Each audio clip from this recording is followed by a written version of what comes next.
सोचिए, क्या कोई स्थानीय परंपरा सिर्फ वहीं के लोगों के लिए होती है या फिर उसका कोई विश्वव्यापी महत्व होता है? प्राचीन भारत के मीमांसा दर्शन से निकला ये सवाल बहुत ही दिलचस्प है।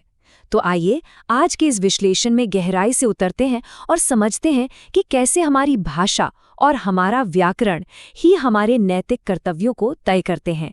आगे बढ़ने से पहले आज की इस चर्चा के मुख्य बिंदु देख लेते हैं। 1. सार्वभौमिक कर्तव्य का सवाल। 2. शबर और कानूनी आदेश। 3. क्षमता और योग्यता। 4. व्यक्ति बनाम आकृति। 5. क्षेत्रीय नियमों का खंडन। और अंत में 6. हमारा फाइनल निष्कर्ष। चलिए सबसे पहले बात करते हैं सेक्शन 1 की, द यूनिवर्सल ड्यूटी क्वेश्चन। एक बहुत ही सीधा लेकिन बेहद गहरा सवाल। क्या क्षेत्रीय नियम सभी पर लागू होते हैं? मतलब अगर कोई नियम किसी एक खास इलाके से जुड़ा है तो क्या वो सिर्फ वही रहने वालों को मानना चाहिए? प्राचीन ग्रंथ इसी उलझन को सुलझाने की कोशिश करते हैं। क्या सच में कोई सरहद हमारे कर्मों की सीमा तय कर सकती है? और इसका जवाब हमें संस्कृत के एक बहुत ही खास शब्द में मिलता है, सर्वधर्म। आसान भाषा में कहें तो एक यूनिवर्सल ड्यूटी, यानी किसी नियम का सब पर एक समान रूप से लागू होना। प्राचीन विद्वानों का पक्का मानना था कि नियम अंततः सर्वधर्म ही होते हैं। उनके हिसाब से सत्य और कर्तव्य किसी बाउंड्री के मोहताज नहीं होते। लेकिन सोचने वाली बात यह है कि वो इस नतीजे पर पहुंचे कैसे। आगे बढ़ते हैं सेक्शन 2 की तरफ, शबर ऑन लीगल इंजंक्शंस। अब इस पूरे मुद्दे की गहराई में जाने के लिए हमें एक और शब्द समझना होगा और वो है विधान। विधान का मतलब है ग्रंथों में बताया गया कोई आदेश या नियम। हमारा आज का ये पूरा विश्लेषण इसी बात पर टिका है कि भाषा में लिखे गए ये आदेश काम कैसे करते हैं। क्या सिर्फ कुछ शब्द किसी नियम को एक छोटे से इलाके तक बांधकर रख सकते हैं? इस पर शबर भाष्य का एक बहुत ही सटीक तर्क है। उनके अनुसार एक कानूनी आदेश न तो तार्किक रूप से किसी सार्वभौमिक श्रेणी को व्यक्त करता है और न ही किसी विशेष व्यक्ति को। सुनने में शायद थोड़ा टेक्निकल लगे, पर इसका सीधा सा मतलब ये है कि कोई भी विधान किसी खास इलाके की पहचान पर निशाना नहीं लगाता। ये आदेश किसी भूगोल से बंधे हुए नहीं है। भाषा का काम तो बस आपको कर्म बताना है, ये तय करना नहीं कि उसे करेगा कौन। इसी के साथ आते हैं सेक्शन 3 पर, कैपेबिलिटी एंड रिचुअल एलिजिबिलिटी। यहाँ पर एक नया और बहुत ही कमाल का कॉन्सेप्ट सामने आता है, योग्यत्व। योग्यत्व का मतलब है किसी काम या अनुष्ठान को करने की आपकी शारीरिक क्षमता या योग्यता। ग्रंथों के हिसाब से किसी ड्यूटी को कौन निभाएगा, इसका पैमाना भूगोल बिल्कुल नहीं है, बल्कि यही योग्यत्व है। सीधी सी बात है, अगर आप में वो काम करने की क्षमता है तो वो नियम आप पर लागू होगा। अगर हम ग्रंथों को गहराई से देखें तो योग्यता का ये पैमाना पारंपरिक वर्ण और आश्रम व्यवस्था के भी पार चला जाता है।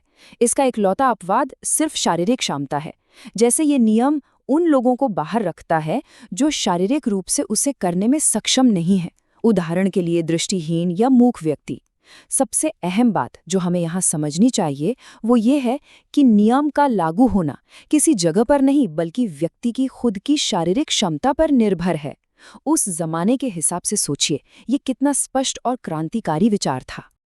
अब चलते हैं सेक्शन 4 की ओर, इंडिविजुअल्स वर्सेस यूनिवर्सल क्लासेस। प्राचीन विद्वानों की सोच को समझने के लिए हमें व्याकरण की एक बहुत ही शानदार तुलना को देखना होगा, व्यक्ति बनाम आकृति। यहाँ व्यक्ति का मतलब है एक अकेला विशिष्ट इंसान, जैसे कि देवदत्त, और दूसरी तरफ आकृति का मतलब है एक यूनिवर्सल क्लास या व्यापक श्रेणी, जैसे कि मानवता। विद्वानों ने कानूनी नियमों के लक्ष्यों को इन्हीं 2 हिस्सों में बांटा था। और यहीं से व्याकरण का एक मूल नियम बनता है, हर संज्ञा को या तो एक व्यक्ति को दर्शाना होगा या फिर एक आकृति को। भाषा की अपनी सीमाएं बस यहीं तक हैं। इसलिए कोई भी कानूनी नियम या तो किसी एक व्यक्ति विशेष को टारगेट करेगा या फिर पूरी मानवता जैसी एक बड़ी श्रेणी को। व्याकरण में ऐसा कोई टूल ही नहीं है जो किसी नियम को सिर्फ पूर्व या पश्चिम में रहने वालों तक सीमित कर दे। यहीं से हमारा सेक्शन 5 शुरू होता है, रिजेक्टिंग रीजनल ड्यूटी रिस्ट्रिक्शंस। चलिए अब इस पूरे लॉजिक को स्टेप बाय स्टेप डिकोड करते हैं।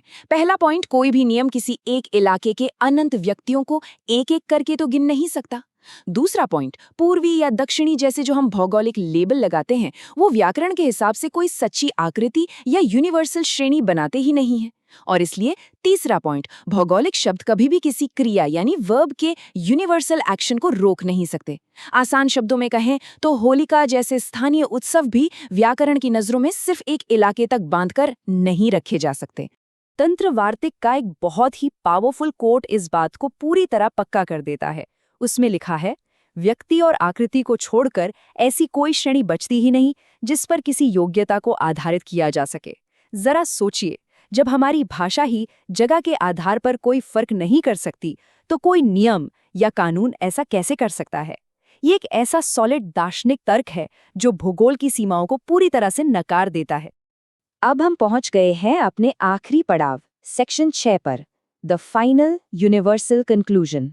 चूंकि हम ये समझ चुके हैं कि भूगोल के आधार पर नियमों को तार्किक रूप से रोका ही नहीं जा सकता, इसलिए हमारा निष्कर्ष बिल्कुल शीशे की तरह साफ है। सभी क्षेत्रीय परंपराएं दरअसल सर्वधर्म हैं, यानी यूनिवर्सल ड्यूटीज हैं। एक बार जब कोई नियम बन गया तो व्याकरण और लॉजिक की वजह से वो हमेशा विश्वव्यापी आकार ले लेता है। शर्त बस इतनी है कि व्यक्ति में उसे करने की क्षमता होनी चाहिए। नियम बना है तो वो सबके लिए है। तो आज की इस चर्चा को समाप्त करते हुए एक विचारोत्तेजक सवाल सामने आता है। अगर प्राचीन भाषा दर्शन का ये मानना है कि नियमों को सिर्फ एक जगह तक सीमित नहीं किया जा सकता, तो ये बात आज के हमारे आधुनिक कानूनों की समझ को कितनी बड़ी चुनौती देती है। क्या कानून कभी सच में सिर्फ लोकल हो सकता है, या फिर हर नियम अपनी फितरत में यूनिवर्सल ही होता है? ये एक ऐसी गहरी सोच है जो प्राचीन काल से निकलकर सीधे आज के समय पर असर डालती है। इस पर जरूर विचार कीजिएगा।